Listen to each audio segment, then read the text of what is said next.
back to New York cold cases. Today's case is a case that happened in 2001.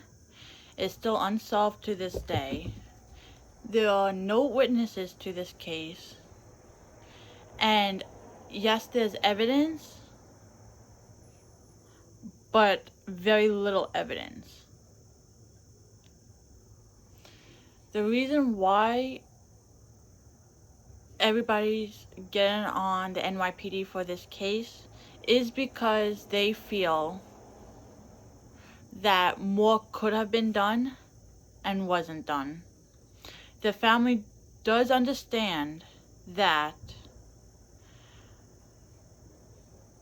on something else, and very little police force was able to be at this crime scene. The major event that happened that year was the attacks on the Twin Towers. It was felt all over the world. And this murder is the only murder that went down on September 11, 2001, that was not related to terrorists. The victim's name was Henryk Siwiak, and he was an immigrant working on getting his green card and his family over to the United States. So, what is going to happen that very same night? Maybe if he listened to his wife, he will still be alive today. His wife says to news medias that whoever killed her husband that night was a coward, was scared, and that they should come forward and just confess their crime. He was an innocent man at the wrong place at the wrong time. Back to his house that day, he checked the Polish newspapers, saw that there was an opening as a janitor on the closing shift or the overnight shift at Pathmark. So he went down, he traveled through the MTA that day, went to Bay Ridge, to the employment agency that he was working from, and he filled out the paperwork, and they told him that he can start that very same night. The owner of that employment agency remembers him fondly and remembers the last conversation she had with him, because he comforted her in her time of need. Her time of need was that her husband that day went to one of the towers to work at all. She didn't know if he was alive, if he made it out of the building, or what. He told her that everything was going to be okay, and just to have hope. She cried in his arms, not realizing that was going to be the last day that she even saw him alive. She found out later that both her husband, and one of her friends both died that day. She needed to go to 2 funerals that week to bury 2 people that she was close to, which I feel for her deeply, because nobody should have to go through that at all. Not just bury one person, but 2 people that you loved. Got home after filling out the paperwork, he again called his wife. His wife again told him, please don't leave the house. Stay home. People are feeling scared, worried, and everybody's on edge. They don't know what's happening in the world. He still didn't listen to his wife. He still told her that he needs to make money to pay the bills, and that she needed money, and that he was going to work. So later that day, he showed his landlord the map of the MTA, and the landlord doesn't remember if he gave her the exact address or just close the cross streets of where the path mark was. You just remember, in 2001, there was no smartphones. There was the internet, but it wasn't readily available. If you didn't have a desktop computer in your house, you still relied on these paper maps. And as one of the detectives that's still working on his case says, which I will link the video in the description box, I will also play it now.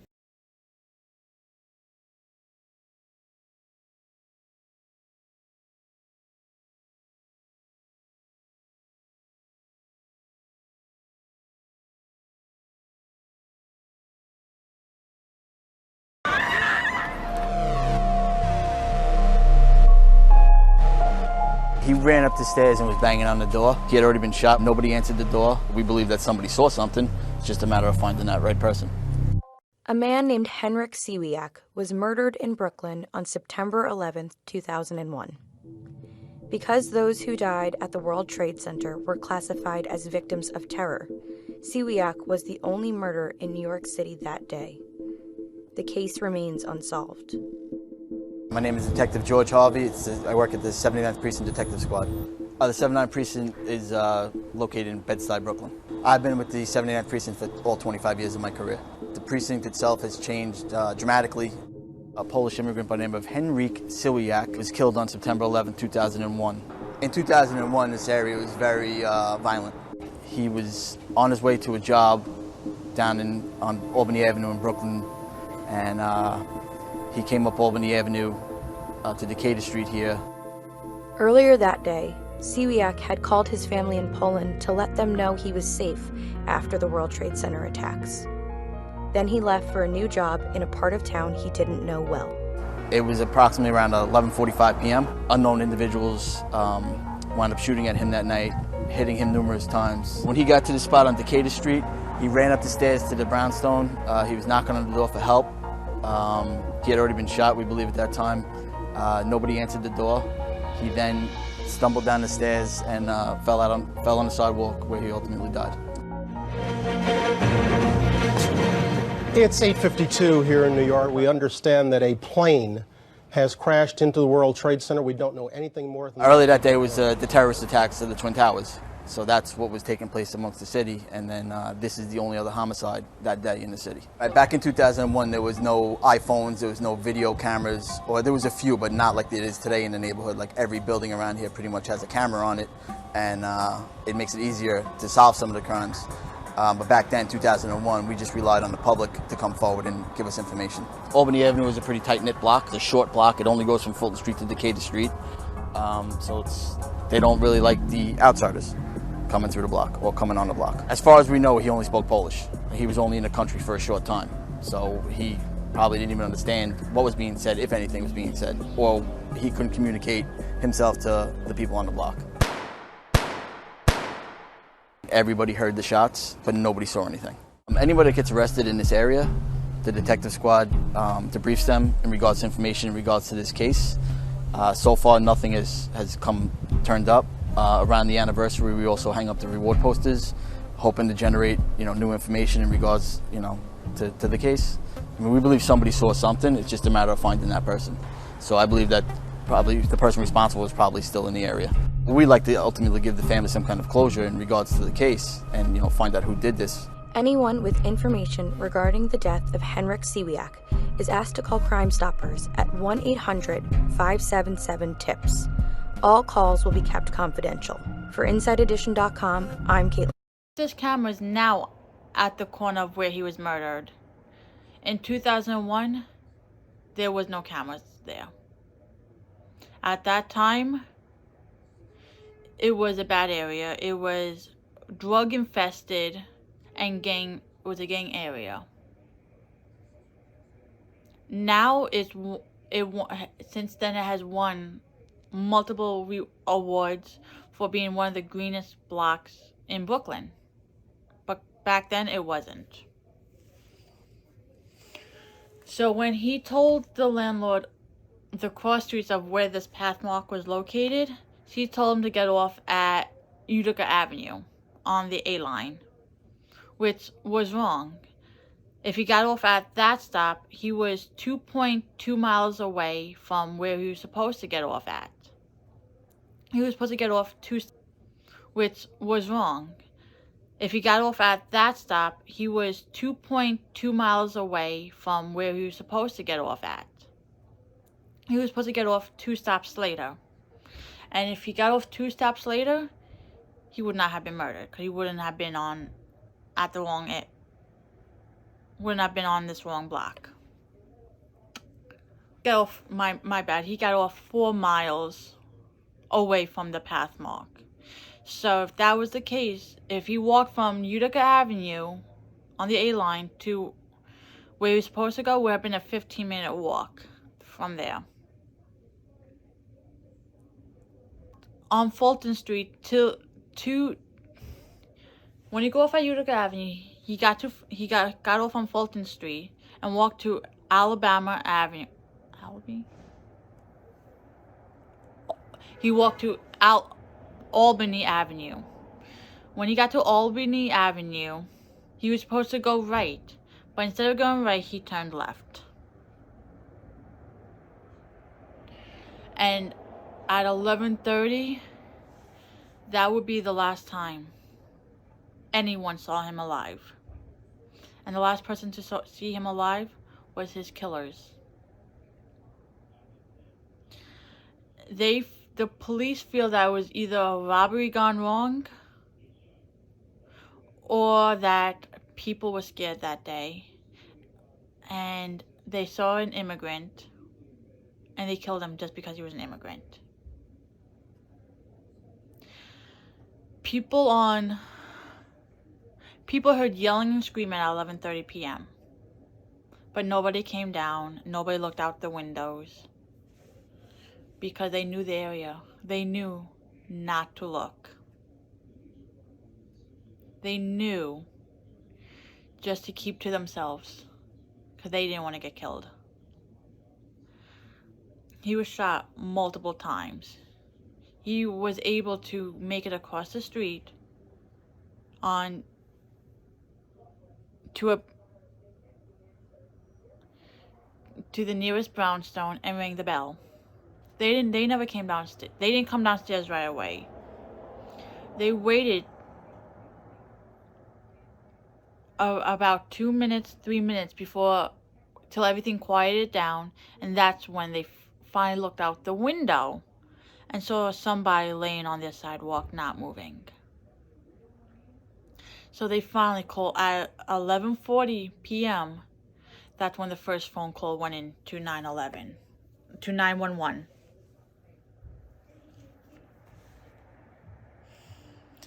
And by 11:42, the police was there. But he was already dead on the scene, shot multiple times. Was 119 Decal at Street. I will put a picture of the brownstone right here. But because of the events that happened that day, they were short-handed, the police. They provided everybody that they could, but mostly all their police force was tied up at looking through the rubble of both the towers, hoping that they'll still find survivors after everything. Every year on 9/11, they still plaster the neighborhood with these reward posters, which I will put right here. They're hoping that maybe someone will eventually come forward, because this crime has to be solved. just because of hate, or that you were scared, or that you wanted money, was no reason to hurt an innocent man that had nothing to do with the events that happened that day. So to the killers, you are cowards. Come forward. Put this family at ease. Put some closure at ease. He had nothing, nor his family had nothing to do with it. His wife thinks it's because of the clothes that he wore that day that he was targeted. He was wearing his favorite camouflage coat that night, with brown pants and a brown shirt. He wasn't a gangster. He wasn't a robber. He was an innocent man. The police station that now has his unsolved crime is the 79th police station.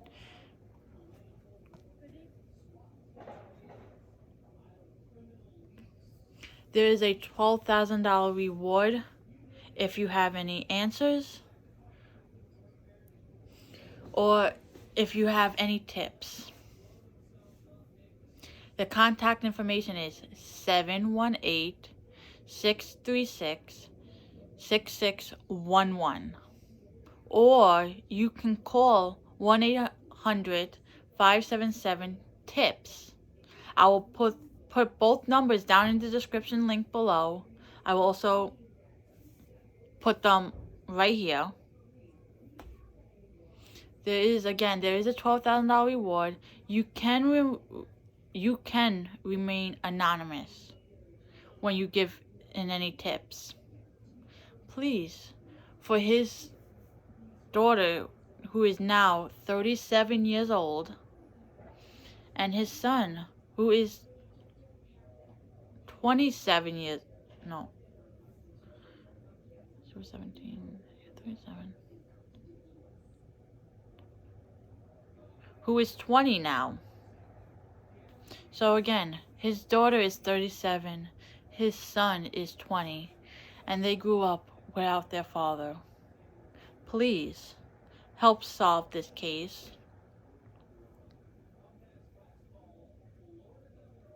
And if you do call the number, please refer to the case number BK1373. So again, the numbers are 718-636-6611 or 1-800-577-TIPS. And please refer to the case number BK1373. Thank you. Oh, and don't forget, please hit the like button and the subscribe button for more videos. There'll be 2 videos every week posted on Saturday and on a Tuesday. Thank you, and have a good night.